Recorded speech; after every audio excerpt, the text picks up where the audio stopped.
Good morning. I'm John Ellsworth, founder of Success Strategies Incorporated and the creator of the Success Strategies Advantage. I want to welcome you to today's presentation, which I have entitled, What is Your Reason? I recently reread a book that was written in 1992. I read it 34 years ago and I hadn't read it again since then, but I really thought it was a fantastic book. It was entitled The Goal by Eli Goldratt, and Jeff Cox was the co-author. It's really a business story, but it's a great novel about a corporate turnaround, a corporation, a manufacturing facility that was characterized by really poor planning, a lot of bottlenecks, and consistently late deliveries of their product to customers. So as you can imagine, they weren't real profitable, they weren't being very successful, but their mission was twofold.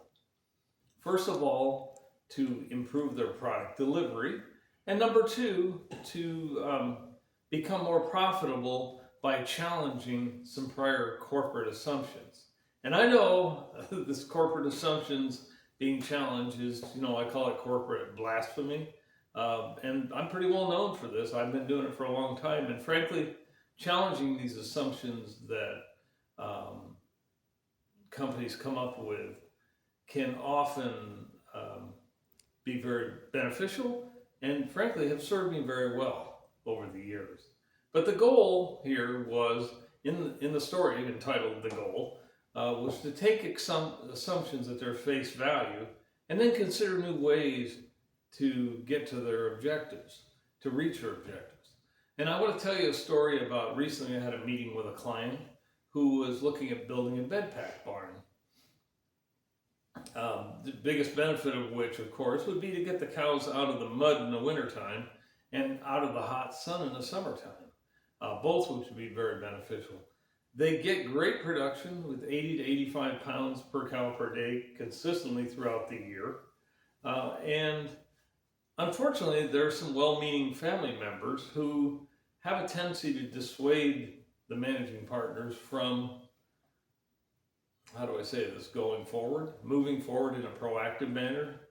And so they came to me and they said, in the middle of this process of getting ready to build the bed pack barn, should we do this? Is it worth doing it? And I shared with them something and I'll tell you exactly where it is. It's on page 150 of the book entitled The Goal. I said there are only two reasons not to do this. Number one would be if there was no market for their product. But the reality is they're under their shipping base to their co-op, and their co-op could use the additional milk. Not every month perhaps, but most months they could. So reason number one would be if there was no market for your product.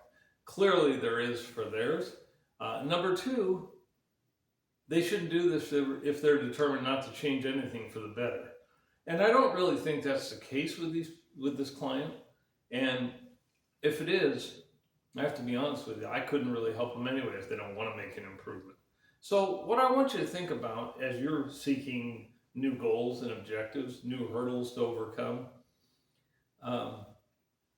consider, as I suggested with them, the positives. They were getting increased cow comfort with this new facility and probably more milk per cow per day, which would be very beneficial.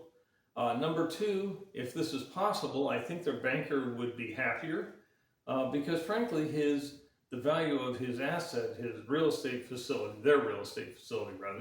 would be going up in value. It would be worth more with no additional debt since it was being funded through a government program anyway. And so increased value, no more debt, that makes the loan to value percentage go down, which would be an improvement for the client and be an improvement for the bank too. And absolutely, number three, this should even please the animal welfare advocates because frankly, we're going to have improved cow comfort and probably improved health of the cows. So I want to leave you with this. Are you facing a similar dilemma? Do this. Consider the positives, but also consider the potential downsides of your decision making. But most importantly, do move forward. Do move forward. Why not accept this challenge to succeed?